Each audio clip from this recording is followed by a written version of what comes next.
Terus bagaimana hubungan dengan anak saya yang sekolah di pesantren? Ini mau nanya. Jika sudah bersuci atau berwudu, Terima kasih kemudian Bapak. bersentuhan dengan semua batal, wudunya batal. Bismillah. Assalamualaikum warahmatullahi wabarakatuh. Alhamdulillah hamdan katsiran thayyiban mubarakan fi kama yuhibbu rabbuna wa yarda. Asyhadu an la ilaha illallah wahdahu la syarikalah wa asyhadu anna Muhammadan abduhu wa rasuluh. Amma ba'd. Pemirsa Fatwa TV, senang sekali kita dapat bersua kembali di program live interaktif Fatwa TV dengan tajuk Menjaga Iman, dan alhamdulillah Ustadz yang mengasuh acara ini juga sudah terhubung bersama kita ya melalui jaringan koneksi internet insyaallah atau satelit. Nanti bisa bersapa. Cuman hanya ada beberapa pengumuman atau yang perlu kami sampaikan di sini adalah pertama, live interaktif di semua Fatwa TV saat ini kami ada tambahan untuk jalur bertanya pemirsa melalui program yang sedang live atau sedang tayang di saat ini juga yang live on air ya. Nah, jalur ini adalah jalur telepon melalui menggunakan fasilitas aplikasi WhatsApp. Nah, nomornya ada di atas kepala saya itu ya, insya Allah nanti ada. Itu yang nomor telepon yang lama tetap masih ada 021 212 32333 dan ditambah lagi WhatsApp. Nomor WhatsApp untuk bertanya ya, telepon ya, jangan teks. Teks tetap melalui website dewanfatwa.com/tanyakan. Nah, nomor WhatsAppnya adalah 0821 ya, 706087. 6087. Saya ulang, 0821 706087. Nah, itu dia nomornya, jangan lupa di-save. Di-save kemudian untuk bertanya kepada kami jadi lebih memudahkan insyaallah. Nah, bagi pemirsa yang bertanya, perlu kami ingatkan sekali lagi bahwa jika pada saat bertanya, kami mohon sekali untuk volume televisinya yang untuk menyaksikan acara kami ini dikecilkan ya, suaranya ya dikecilkan atau dimatikan suaranya ya, dikecilkan supaya tidak terganggu dengan bunyi-bunyi yang lain ya, begitu supaya lancar ya bunyinya. Kemudian yang kedua adalah kami mengajak para pemirsa untuk ta'awun bersama Fatwa TV dalam dakwah Islam seperti nomor rekening yang sudah kami sediakan di layar. Itu dia ya.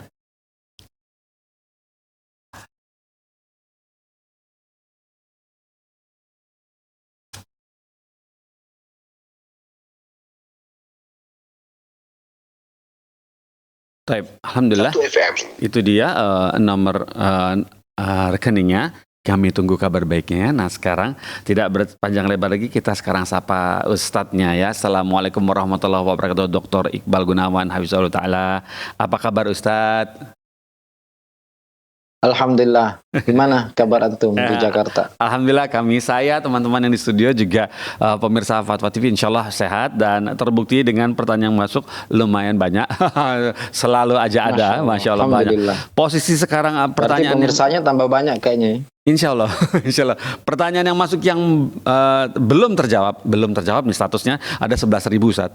Jangan sedih, ada 11.000. Masya Allah. Ada 11.000, Masya Allah ya, begitu ya.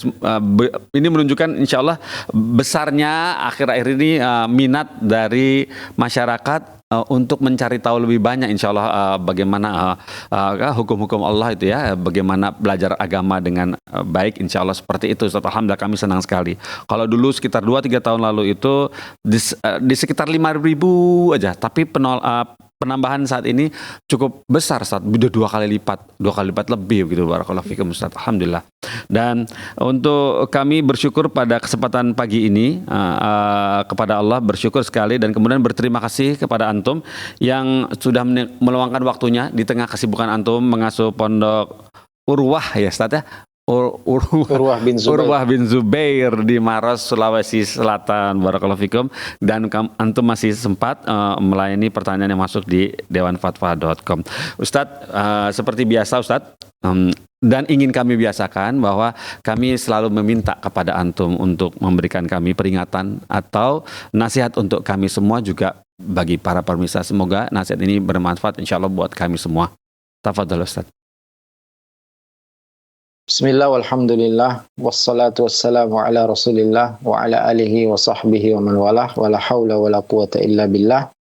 Allahumma allimna ma yanfa'una wa anfa'na bima 'allamtana wa zidna ilma. Allahumma aslih lana sya'nana kullah wa la takilna ila anfusina tarfata 'ain. Para pemirsa Fatwa TV yang berbahagia dimanapun Anda berada, alhamdulillah kita pantas memuji dan bersyukur kehadirat Allah Azza wa Jalla atas segala nikmat karunia yang Allah berikan kepada kita semua, terutama nikmat iman dan nikmat Islam. Makanya inilah nikmat yang harus selalu kita jaga, nikmat yang harus selalu kita rawat, nikmat yang harus selalu kita perhatikan. Dan tema kita setiap Selasa pagi menjelang siang yaitu menjaga iman. Dan ketahuilah para pemirsa sekalian, bahwa salah satu kiat untuk menjaga iman adalah selalu berinteraksi dengan Al-Quran, selalu membaca Al-Quran, selalu mentadabburi Al-Quran, selalu berusaha memahami isi Al-Quran, kemudian mengamalkannya. Maka mari kita semua setiap hari harus punya waktu untuk membaca Al-Quran. Dan mungkin waktu yang terbaik yang tidak punya kesibukan setelah salat subuh, setelah zikir pagi, yaitu duduk di masjid, membaca Al-Quran sampai matahari terbit, tentu sambil berusaha memahami isi Al-Quran. Jika Anda tidak pandai bahasa Arab, maka alhamdulillah Al-Quran sudah diterjemahkan ke berbagai bahasa, termasuk bahasa Indonesia, juga tafsir Al-Quran, bahkan sudah ada di aplikasi-aplikasi, ya, tafsir As-Sa'di dan tafsir ringkas yang lainnya, tafsir Muyassar sudah diterjemahkan. Maka kita berusaha untuk setiap kita membaca Al-Quran, maka kita berusaha memahaminya. Inilah yang akan menambah iman kita, menambah keyakinan kita.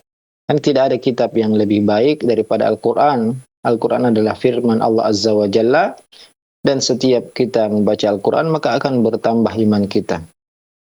Ya. Wa idza tuliyat alaihim ayatuhu zadatuhum imanan. Allah Ta'ala berfirman, sungguhnya orang-orang yang benar-benar beriman apabila disebut nama Allah.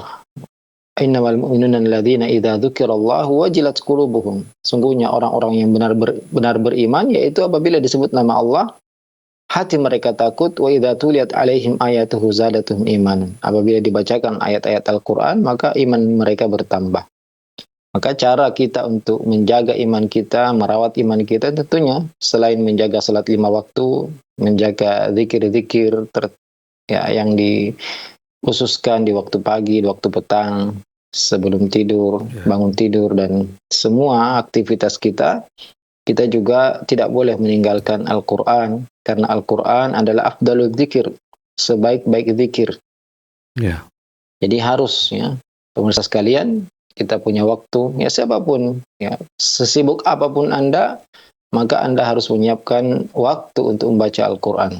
Semakin baca, semakin banyak ayat yang Anda baca, yang Anda tadabburi, yang Anda renungi, maka semakin berkah hari Anda. Kitabun anzalnahu ilaika mubarak liyadabbaru ayati wa liyatadzakkara ulul albab. Kitab Al-Quran yang diturunkan oleh Allah Azza wa Jalla untuk, ya, yang penuh berkah. Ya, keberkahan untuk kehidupan kita, keluarga kita, pekerjaan kita, aktivitas kita, untuk direnungi. Lihat baru ayati.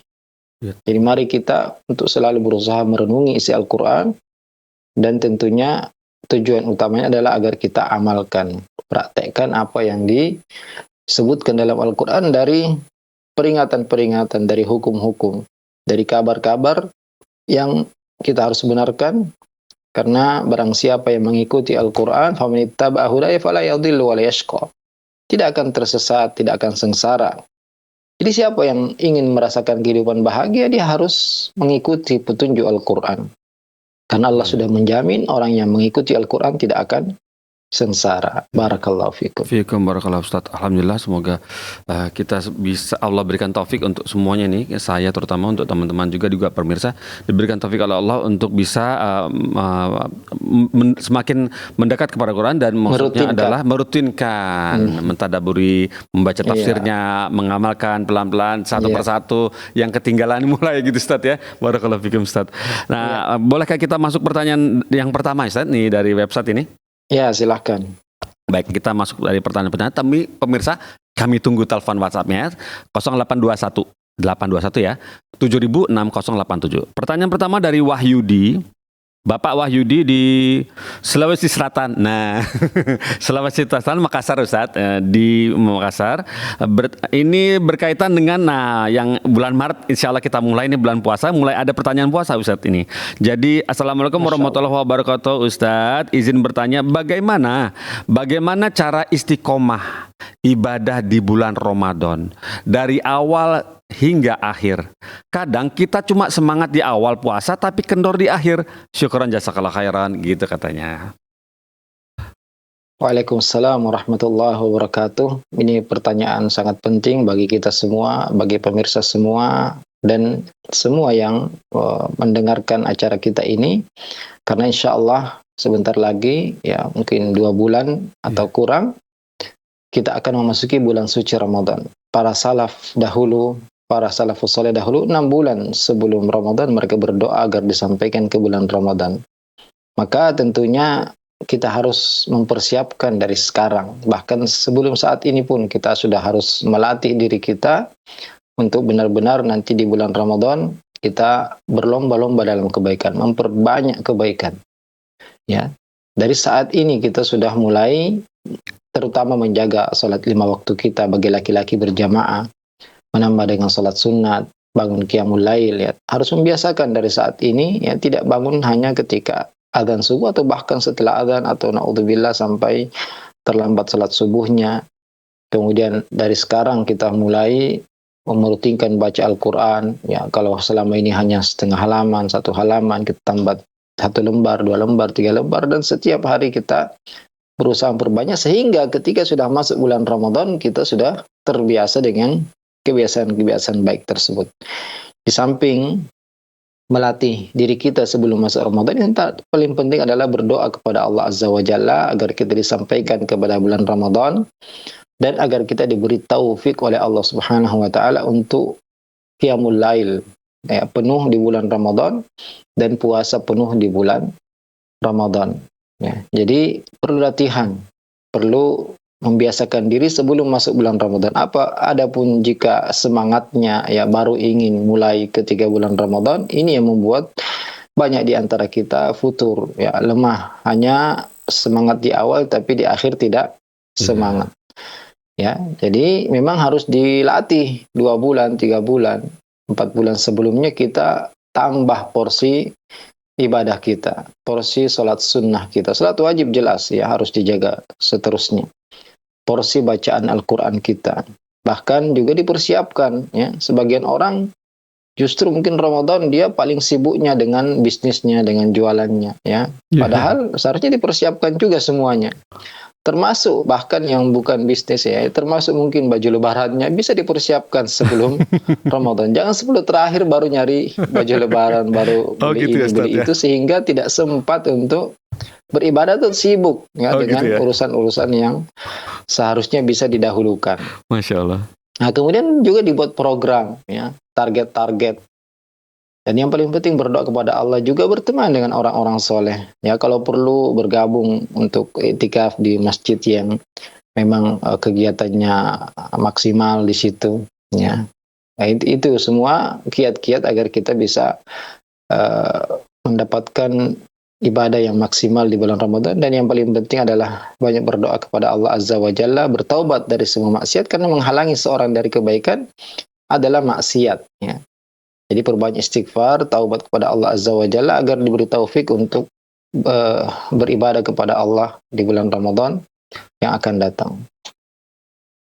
Masya Allah, barakallahu fikum Ustaz atas nasihatnya dan juga anjurannya kepada istri yang belanja baju dari sekarang ya Ustaz ya.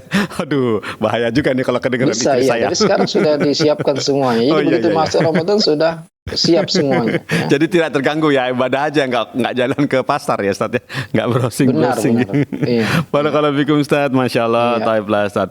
Kemudian ini Alhamdulillah ada penelpon masuk, kita coba sapa ini sekarang.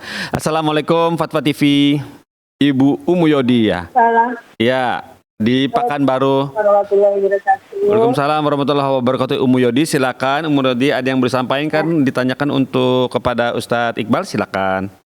Iya, betul. Assalamualaikum Ustaz. Waalaikumsalam warahmatullahi wabarakatuh. Ya, izin melanjutkan pertanyaan dari member WhatsApp di Rosa Ustaz. Begini Ustaz, apa yang harus dilakukan oleh seorang istri yang tidak dinafkahi lahir batin dalam waktu yang lama oleh suaminya dengan alasan istri dinyatakan sesat karena telah belajar sunnah atau menurut suaminya itu sekte Wahabi. Sesungguhnya istri ini patuh pada perintah suaminya dan taat pada Allah dan Rasulnya. Tapi suaminya tidak mau menceraikannya dan tidak mau menafkahinya. Suami itu berharap istri tidak belajar sunnah dan tidak bermanhaj salafi. Padahal suami ini sudah punya istri kedua dan tidak mau menceraikan istri pertama ini dan tidak mau juga diceraikan oleh istri yang pertama ini. Yang jelas dia tidak menafkahi lahir dan batin sampai sekarang. Ada anak 3 orang. Yang pertama dan yang kedua ikut dengan suami dengan istri keduanya. Dan anak yang ketiga ini juga akan diminta karena katanya takut teracuni atau terkontaminasi. Begitu Ustaz pertanyaannya. Ustaz. Taib Ibu Umu Yodi, terima kasih atas pertanyaan. Semoga nanti insya Allah nanti dijawab oleh Ustadz Iqbal. Iya. Terima kasih sudah telepon ke Fatwa TV Ibu. Ya, wa iyaki Ibu. Tafadhol Ustadz. Ya, tentunya apa yang ditanyakan tadi ya adalah perbuatan yang tidak benar. Ya. Seorang suami wajib untuk menafkahi anak istrinya, wajib untuk memberikan kecukupan kepada istrinya, kepada anak-anaknya, memberikan tempat tinggal, memberikan makanan pokok, memberikan pakaian. Itu adalah kewajiban suami. Juga nafkah batin tentunya wajib bagi suami untuk memberikan hak-hak tersebut kepada istrinya. Ya, apalagi sampai ya di pertanyaan disebutkan berbulan-bulan, ini adalah kezaliman yang sangat besar. Ya. Inna dzulma dzulumatun yaumil qiyamah, sungguhnya kezaliman adalah kegelapan pada hari kiamat. Maka ini sangat berbahaya sekali. Ya. Ya, apalagi juga disebutkan bahwasanya punya 2 istri, ya. Barang siapa yang mempunyai 2 istri, kemudian dia lebih condong kepada salah satunya, maka dia akan datang pada hari kiamat dalam keadaan pincang. Ya, tentu ini menggambarkan bahwasanya orang tersebut akan mendapatkan masalah besar nanti pada hari kiamat. Ya, ditambah lagi ya sebabnya dia lakukan hal tersebut karena istrinya berusaha untuk beragama dengan cara yang lebih benar sesuai dengan petunjuk Al-Quran, petunjuk Nabi Sallallahu Alaihi Wasallam. Kemudian ya tidak juga dinafkahi, juga tidak diceraikan. Maka hak seperti ini bisa dikembalikan kepada hakim, mungkin bisa kalau benar ya kondisinya seperti itu bisa melapor kepada mahkamah atau kepada pemerintah yang bertanggung jawab dalam hal ini ya, kantor urusan agama dan lain sebagainya untuk menyelesaikan masalahnya ya. Karena bisa seorang istri bisa minta khulu ya. Kalau disebutkan di pertanyaan istri tidak boleh menceraikannya ya, istri memang bukan di tangannya menceraikan, tapi dia bisa minta khulu, yaitu minta lepas dari suaminya dengan membayar sebagian ya mahar yang pernah dibayarkan kepadanya. Jadi ya seperti ini hal ini bisa dilakukan. Tentunya juga perlu berdoa kepada Allah agar suaminya diberi hidayah, diberi petunjuk oleh Allah, diberikan jalan keluar yang terbaik oleh Allah Azza wa Jalla. Ya, di samping ya usaha selain tentu doa adalah usaha yang paling penting. Kemudian juga ya mendatangi tadi pihak berwajib ya, atau dalam hal ini ya kalau di pemerintah di negara kita bisa kantor urusan agama atau pengadilan agama untuk ya membereskan masalah ini. Karena kalau sudah benar seperti itu, sudah parah berbulan-bulan, maka tidak masalah seorang istri minta cerai, dan semoga Allah Subhanahu wa taala memberikan ya ganti yang lebih baik daripada suami tersebut. Tapi yang paling penting sebelumnya berdoa kepada Allah, berusaha menasihati suaminya, memberi peringatan dengan ayat Al-Quran, hadis-hadis Nabi SAW tentang kewajiban suami untuk mendidik istrinya, menafkahi istrinya. Justru suamilah yang wajib untuk memperbaiki agama istrinya, memperbaiki agama keluarganya. Ya ayyuhalladzina amanu qu anfusakum wa ahlikum nar. Wahai orang-orang yang beriman, jagalah diri kalian dan keluarga kalian dari api neraka.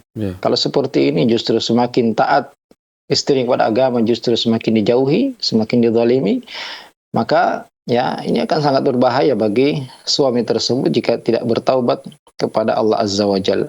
Dan ketahuilah, semua yang dizalimi oleh siapapun, hak Anda tidak akan ya begitu saja dibiarkan. Pasti Anda akan mengambilnya, kalau tidak di dunia maka di akhirat nanti. Kalau dia tidak punya pahala yang bisa diberikan kepada Anda, maka dosa Anda yang akan ditimpakan kepadanya.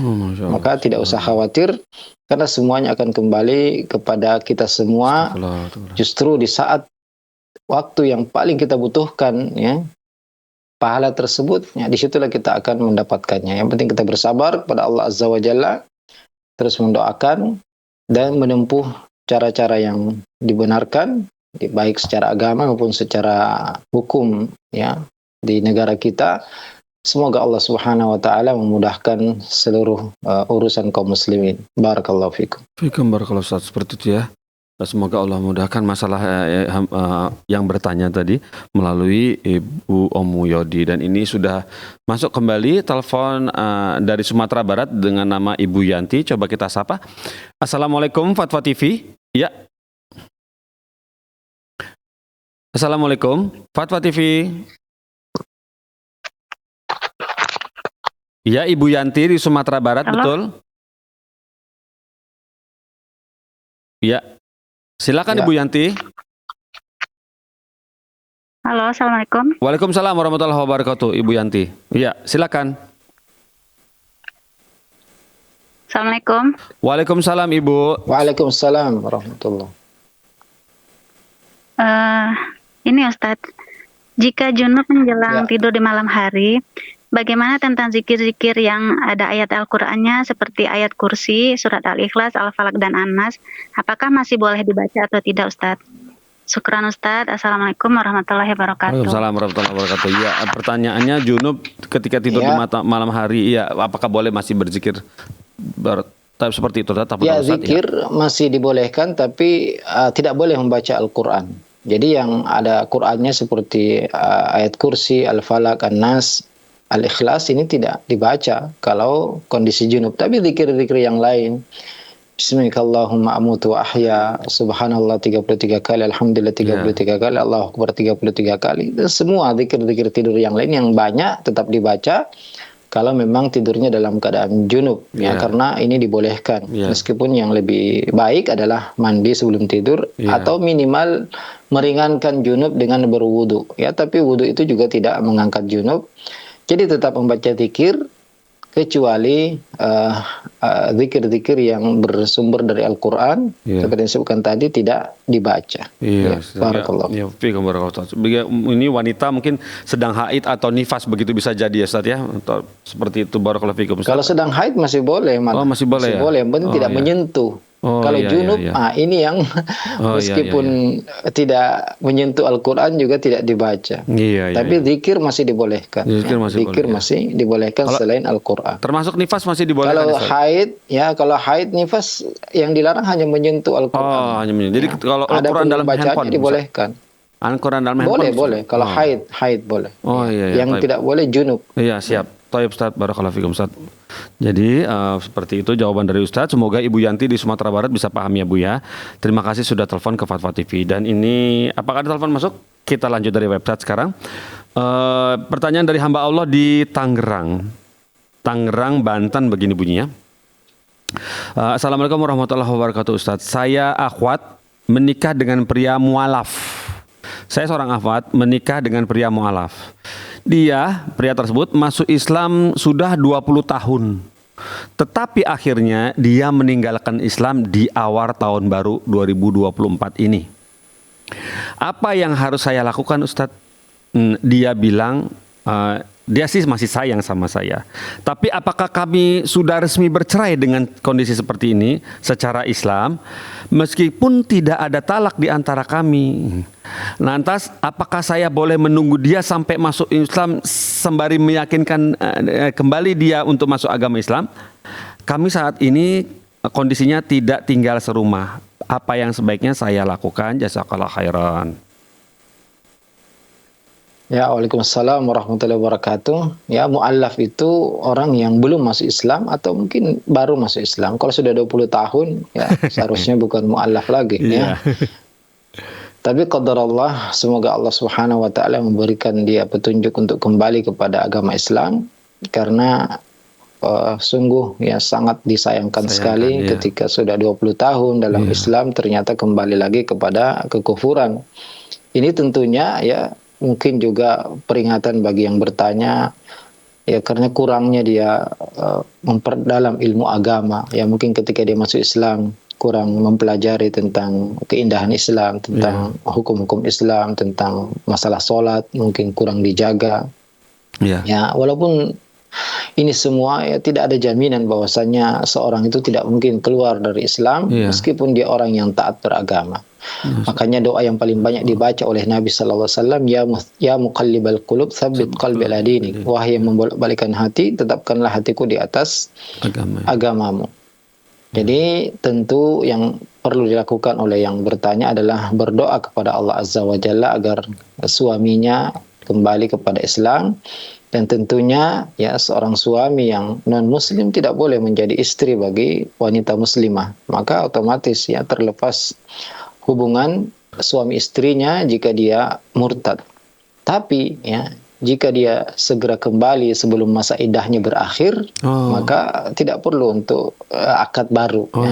Tidak perlu akad baru. Kecuali kalau masa iddahnya sudah lewat, maka dengan akad yang baru itu pun juga masih diperselisihkan oleh para ulama. Ya intinya boleh menunggu, karena pertanyaannya apakah boleh saya menunggu? Boleh menunggu ya, sampai dia diberi hidayah oleh Allah Azza wa Jalla dan berdoa kepada Allah semoga dia diberi petunjuk.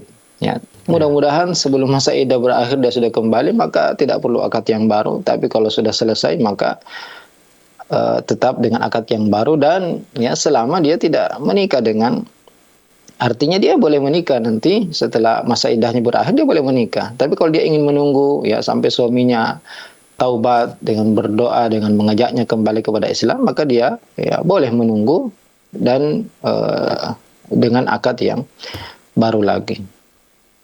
Jadi seorang yang beda, dan sekarang juga disebutkan tidak tinggal serumah, maka ini lebih aman ya. Mudah-mudahan dia segera kembali kepada agama Islam. Amin. Dan ditetapkan di atas agama yang benar ini. Barakallahu fikum. Barakallahu Ustaz. Seperti itu ya dari ibu yang bertanya, ibu hamba Allah tadi ya, seperti itu. Semoga Allah mudahkan urusannya. Kemudian pertanyaan berikut ini datang dari telepon masuk dari Abu Farhan di Batam. Coba kita sapa. Assalamualaikum Fatwa TV. Assalamualaikum Fatwa TV. Ya, Bapak Abu Farhan, betul? Halo. Iya, halo juga Bapak Abu Farhan. Iya, Bapak Abu Farhan, silakan. Halo, Bapak Abu Farhan.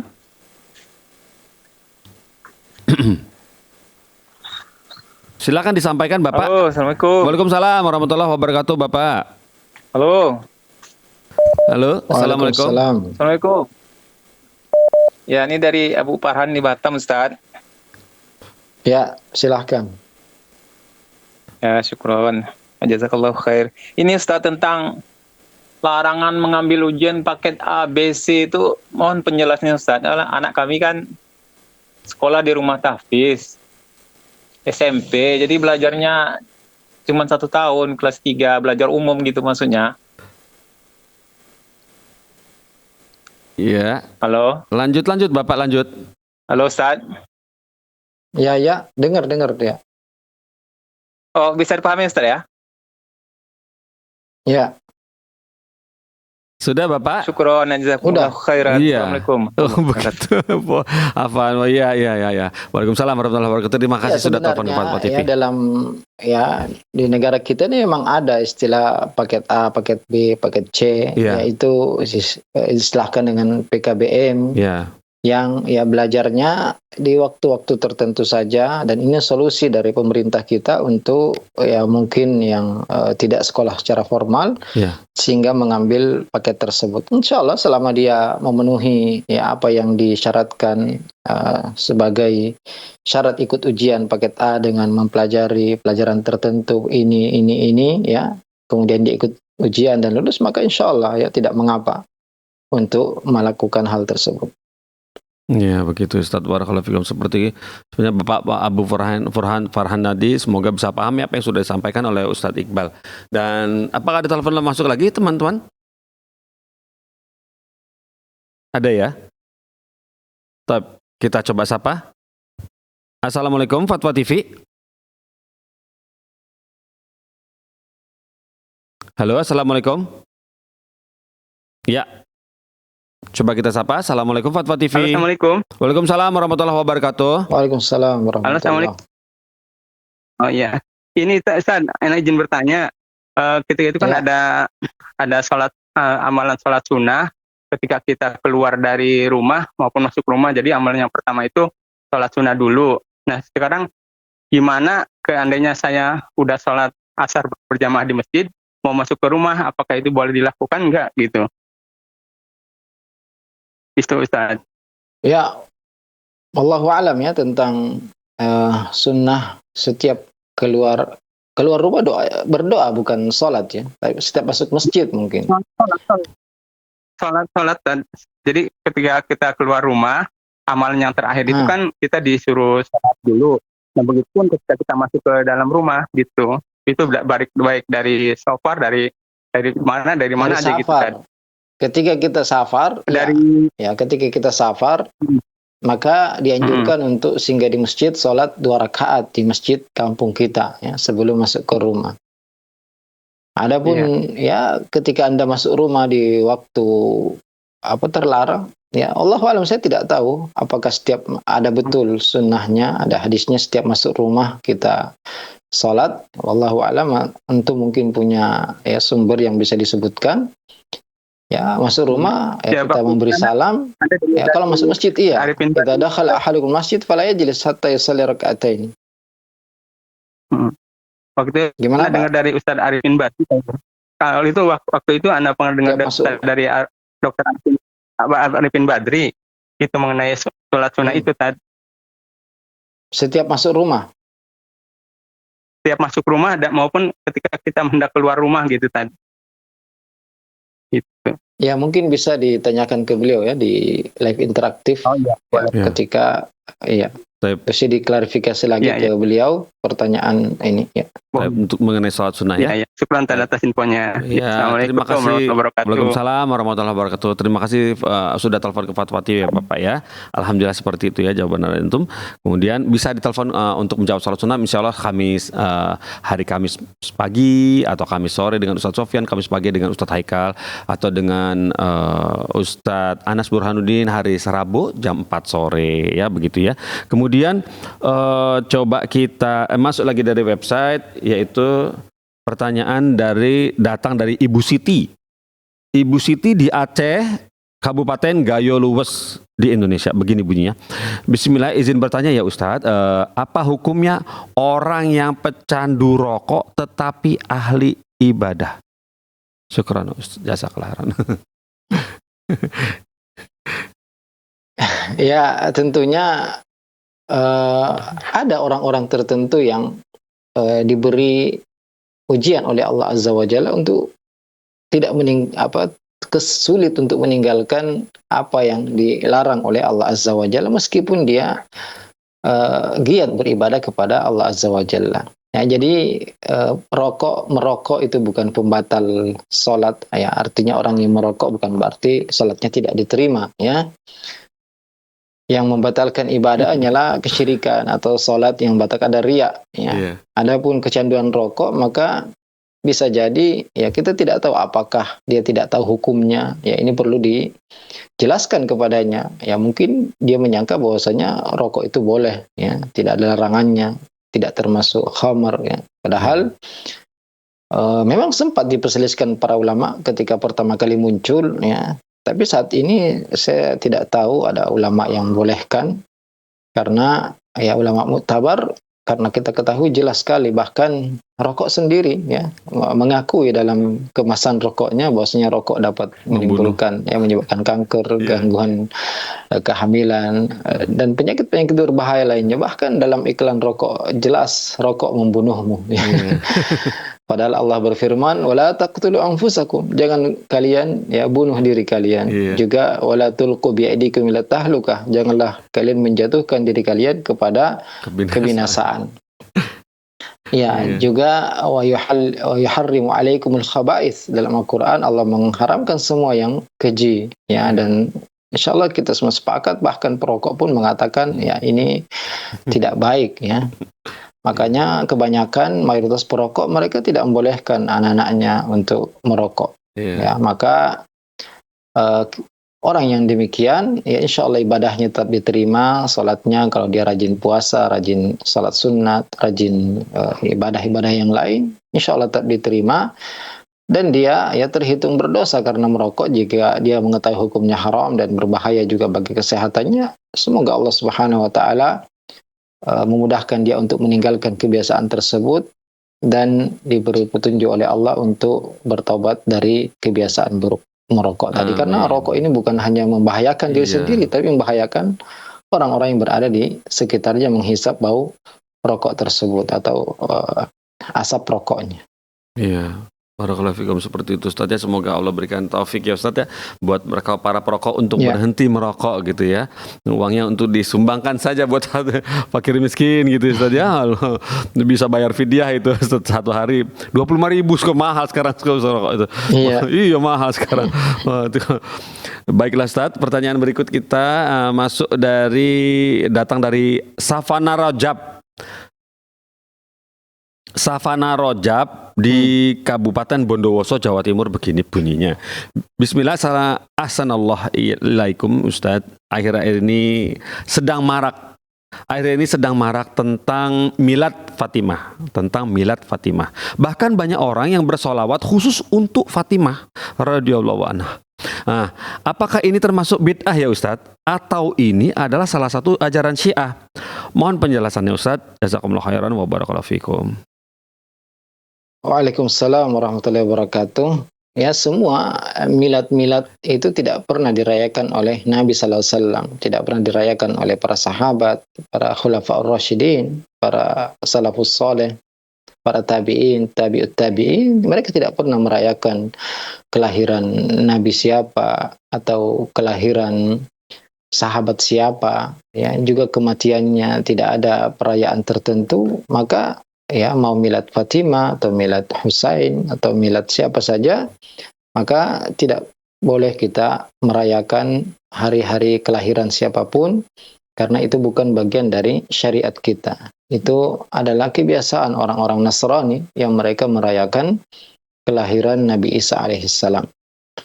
Jadi ini tentunya tidak boleh kita ikut-ikutan, dan kita berselawat kepada keluarga Nabi secara umum. Kita berselawat kepada Nabi kita Muhammad sallallahu alaihi Muhammad wa ala ali Muhammad, dan kepada keluarga Muhammad, bukan hanya kepada putrinya Fatimah, tapi ke semua putri-putrinya, kepada Zainab, kepada Ummu Kulthum, kepada istri-istrinya, kepada Khadijah, kepada Aisyah, semua istri-istri Nabi kita masuk dalam salawat ya Allahumma shalli ala Muhammad wa ala ali Muhammad, dan juga kepada keluarga Muhammad.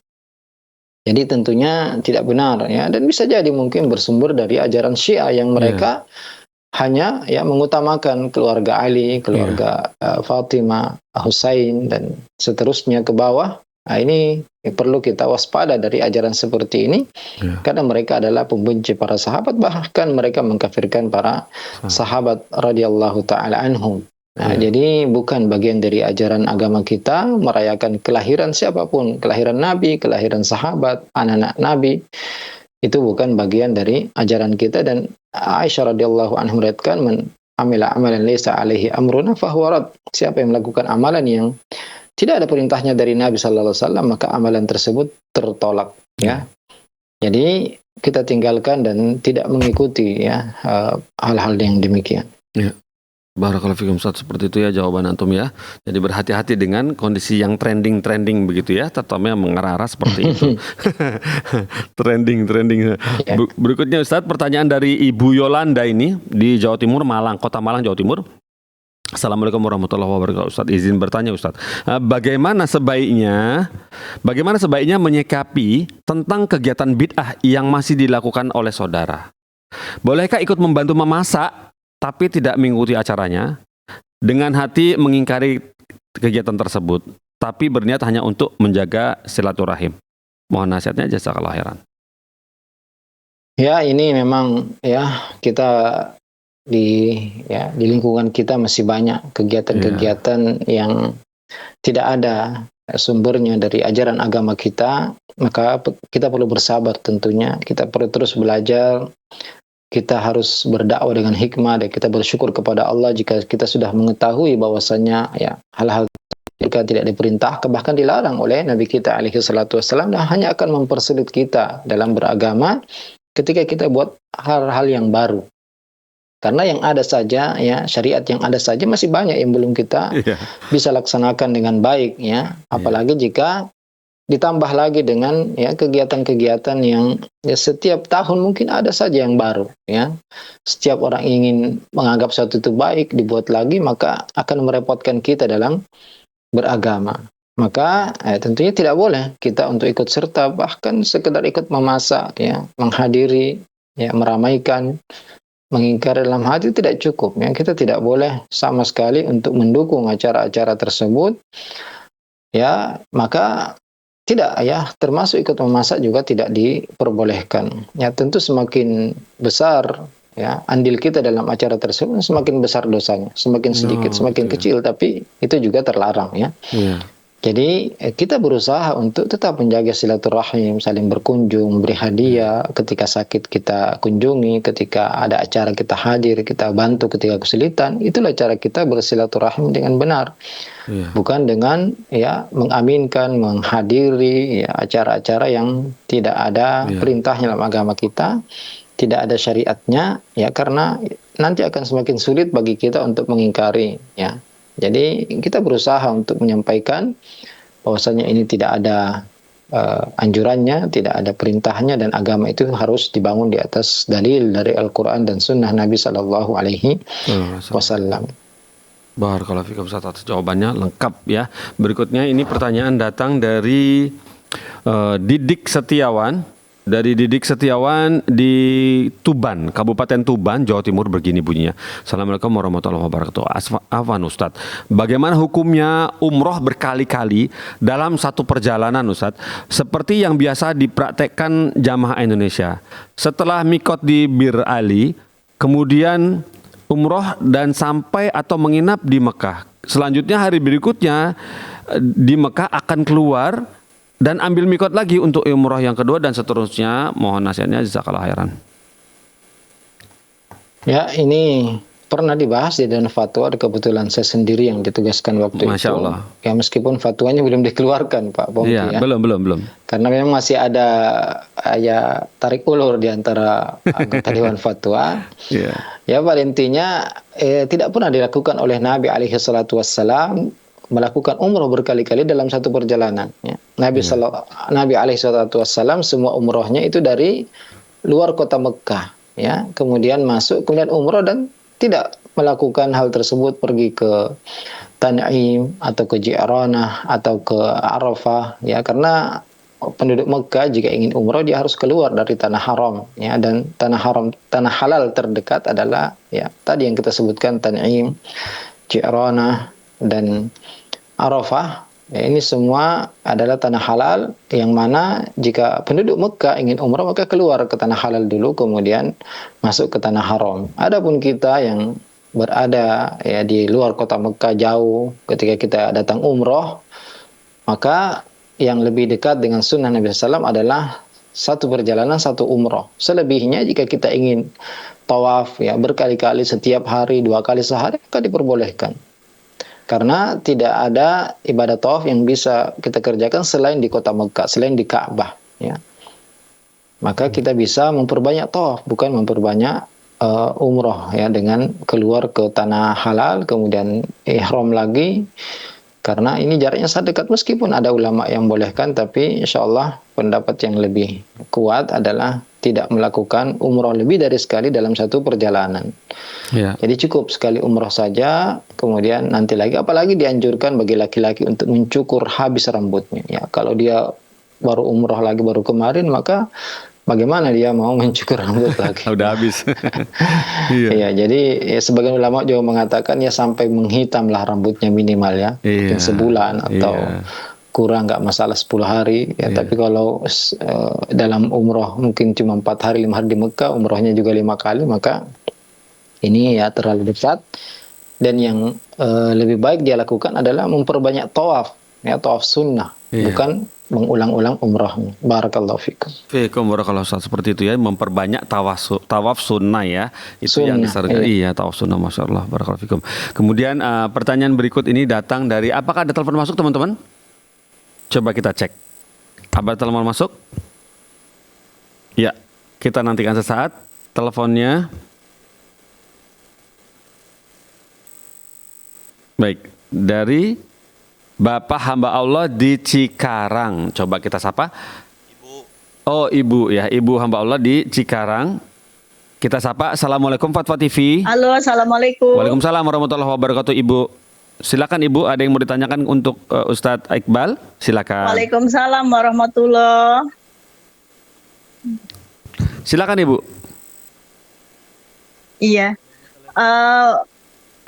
Ibu, volume televisi Iya. mohon dikecilkan Ustadz, Ibu. mau bertanya Ustadz, anak Ya, terkait dengan sholat mutlak ya Ustadz ya. ya. Ya. Jadi sholat mutlak itu apa yang dimaksud dengan sholat mutlak ya? Itu anak kurang paham Ustadz ya. Jadi itu pertama, keduanya ada juga terkait dengan sholat qobliyah sebelum asar yang 4 rakaat. Ya. Ya, Nah, itu saja jadi Ibu. Apalagi? Ana pernah dengar ada beberapa ulama yang meriwayatkan dalam sholat qobliyah itu salah satunya adalah yang memang itu tidak dirutinkan atau tidak ditekankan, atau mungkin atau dirutinkan atau ditekankan gitu. Keduanya Ya. ya, yang keduanya memang ditekankan. Ditegaskan. Nah, ini Iya. ditegaskan gitu. Jadi intinya bahwa sebenarnya ada yang menyatakan bahwa ini tidak ada, hanya sholat mutlak saja. Nah, jadi ya dalam berburu untuk terkait dengan sholat sunnah kan itu memberikan Ya. untuk lebih kita anak sendiri untuk berusaha untuk bisa menjalankan ya Ustadz ya. Nah, tetapi ketika ada ini, bagaimana baiknya anak, ataukah memang ini yang tadi tidak ditekankan atau memang hanya sholat mutlak atau bagaimana Ustadz? Jadi mohon Ya, penjelasannya ya, jelas, terkait jelas. dengan sholat mutlak. Ya, Ya, begitu terima Ustadz. kasih Ibu. Syukron, Ya. jazakumullah khair. Iya, wa Assalamualaikum iyaki. warahmatullahi Ya. wabarakatuh. Waalaikumsalam warahmatullahi wabarakatuh. Terima kasih sudah telepon Ya, ke ini Fatwa TV. pertanyaan penting dan Ya. menunjukkan semangat yang bertanya Ya, Masya untuk Allah. memperbanyak salat sunnah dan Ya. ibadah yang sangat dicintai oleh Allah adalah ibadah Ya. salat. Makanya salat ini diwajibkan 5 kali sehari. Iya. Kemudian di salat 5 kali sehari ini ada salat rawatib yang tadi ya mungkin Ibu ditekankan atau ditegaskan, itu disebut dengan istilah sunnah muakkadah ya. Oke. Sunnah muakkad itu yang salat yang hampir tidak pernah ditinggalkan oleh Nabi Shallallahu Alaihi Wasallam seumur hidupnya. Termasuk diantaranya salat rawatib. Ya, ini ditekankan, yaitu 4 rakaat sebelum duhur, 2 rakaat setelahnya, 2 rakaat setelah maghrib, 2 rakaat setelah isya, dan 2 rakaat sebelum subuh. Nah, ini muakkadah ya. 4 rakaat sebelum duhur, 2 rakaat setelah duhur, 2 rakaat setelah maghrib, 2 rakaat setelah isya, 2 rakaat sebelum subuh ya. ada yang tidak muakkadah tapi juga dianjurkan ya, tapi tidak sampai muakkadah ya, tidak disebut dengan rawatib, yaitu ditambah lagi 2 setelah duhur. Jadi siapa yang menjaga 4 rakaat sebelum duhur dan 4 rakaat setelahnya ya. Jadi sebenarnya cuma 6 yang rawatibnya. Tapi kalau ditambah lagi ya 4 rakaat sebelum duhur, maksudnya 2-2, kemudian setelah duhurnya juga 2-2 lagi, maka jadi 8. Iya. Nah ini ya, tambahan 2 ini tidak masuk rawatib ya, karena rawatib itu hanya 12 rakaat yang kita sebutkan tadi, 4 sebelum duhur, 2 setelahnya, 2 setelah maghrib, 2 setelah isya, 2 sebelum subuh. Dan dari rawatib ini juga ada yang lebih sangat ditekankan, yaitu 2 rakaat sebelum subuh ya. Kata Nabi SAW, rakaat al-fajri khairu minad dunya wa fiha. 2 rakaat sebelum fajar itu lebih baik daripada dunia dan seluruh isinya. Jadi dari 6 ini pun, dari 12 ini pun, 12 rakaat ini ada 2 rakaat yang lebih ditekankan lagi untuk jangan sampai ditinggalkan. Iya, betul Ustaz. Kemudian tadi juga ditanyakan tentang 4 rakaat sebelum asar. Ini juga ada hadisnya ya, Hasan, yaitu rahimallahu mra'an shalla qabla al-asri arba'an. Semoga Allah merahmati orang yang salat sunat 4 rakaat sebelum asar. Nah, ini tidak masuk rawatib, tidak masuk muakkadah ya, tapi juga dianjurkan dan terkait dengan juga antara salat wajib, karena setelah dan sebelum asar itu tidak ada salat rawatibnya. Iya. Tapi kalau kita mengerjakan 4 rakaat, maka ini juga ada hadisnya yang sahih dari Nabi SAW. Setelahnya tidak ada, setelah asar ya. Iya. Kemudian dimaksud dengan mutlak, yaitu ya terlepas dari tadi, bukan sholat duha, bukan sholat witir, bukan sholat lail, ya. Itu contohnya kalau kita ingin sholat antara maghrib dan isya, ya. Kita ingin sholat mutlak pokoknya. 2 sampai isya, ya. Sampai azan. Nah, ini mutlak. Iya. Jadi bukan sholat duha, bukan sholat rawatib, bukan sholat tahajud, ya. Nah, itu sholat mutlak. Jadi kita kerjakan berapa saja dan di waktu yang bukan terlarang untuk sholat di waktu tersebut. Iya. Ya, waktu terlarang itu ya menjelang duhur banget ya, kira-kira ketika sudah hampir banget duhur, ya mungkin kalau duhurnya jam 12 ya 15 menit sebelumnya, dan juga setelah asar sampai maghrib, juga setelah sholat subuh sampai terbit matahari sampai setinggi tombak ya. Ini waktu-waktu terlarang. Juga menjelang maghrib sekali, menjelang terbenamnya matahari, ini juga semua waktu terlarang. Adapun selainnya ya, selain salat rawatib, salat duha, salat witir, kalau kita ingin salat sebanyak-banyaknya, itulah yang disebut dengan salat mutlak ya. Jadi contohnya tadi ketika seorang ingin setelah maghrib kan ada 2 rakaat. Kalau dia mau salat aja, kebetulan di Mekah atau di Madinah, ya, dia ingin perbanyak, atau bahkan di Indonesia dia ingin sholat 2 sampai isya, itu disebut dengan sholat mutlak ya. Tapi ya tentunya kalau kita memang sudah melaksanakan tadi sholat duha, sholat rawatib, tadi ditambah lagi kalau memang punya semangat 4 rakaat sebelum duhur, 4 rakaat setelahnya, 4 rakaat sebelum asar ya. Kalau sudah dikerjakan ingin tambah lagi dengan mutlak, silahkan ya. Semakin banyak, dan sebagian orang memang diberi kekuatan untuk memperbanyak sholat sunat. Ada yang diberi kekuatan untuk berbanyak sedekah, ada yang diberi kekuatan untuk banyak membaca Al-Quran, ada yang diberi kekuatan untuk banyak berpuasa. Maka di mana kita merasa mudah untuk melakukan ibadah, selama itu ada dalilnya, silahkan diperbanyak ibadah tersebut. Masya Allah, barakallahu fikum Ustaz, seperti itu ya Ustaz ya. Alhamdulillah seperti itu ya. Jadi antara maghrib isya itu ya bisa 2 sampai azan ya Ustaz ya. Iya. Barakallahu fikum. Nah, kemudian insya Allah ini pertanyaan yang terakhir insya Allah ya untuk di pagi hari ini, datang dari, ya nggak mau disebutin namanya sekarang. Oh, ternyata ada dari telepon nih sekarang. Coba ya, terhalang, nggak apa-apa. Kemudian kita sapa dulu penelponnya. Assalamualaikum Fatwa TV. Iya. Waalaikumsalam warahmatullahi wabarakatuh. Ibu Umu Yodi di Pekanbaru. Silakan Ibu. Iya, ada satu lagi ternyata Pak Pongki. Ya, silakan. Ya, assalamualaikum Ustaz. Waalaikumsalam warahmatullahi wabarakatuh. Iya, ini tertarik dengan masalah umrah tadi Ustaz. Begini Ustaz, saat kita satu kali umroh itu kan kita melaksanakan tawaf wajib ya Ustaz, pakai ihram dan segalanya, dan melaksanakan ritualnya sampai akhir. Itu setelah kita selesai tawaf wajib, itu ketika kita ingin tawaf sunnah, mengulang-ulang tawaf sunnah, itu kan sekarang aturannya kalau di pelataran Ka'bah itu kan nggak boleh kita yang tidak pakai ihram Ustaz. Nah, yang ana lihat itu kebanyakan orang-orang yang dia sudah tawaf wajib, kemudian untuk bisa tawaf sunnah di bawah, yaitu memakai ihram Ustaz, hanya untuk sekedar tawaf dan tidak melakukan ritual yang lain. Sementara kalau kami meyakini kalau tawaf sunnah dengan peraturan seperti itu, kita tidak tawaf di sana, kita tawaf di lantai 1 atau lantai 2. Ya, di sana bebas.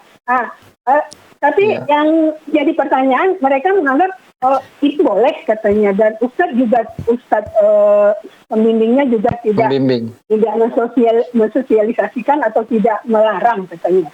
Itu bagaimana ya Ustadz? Baik.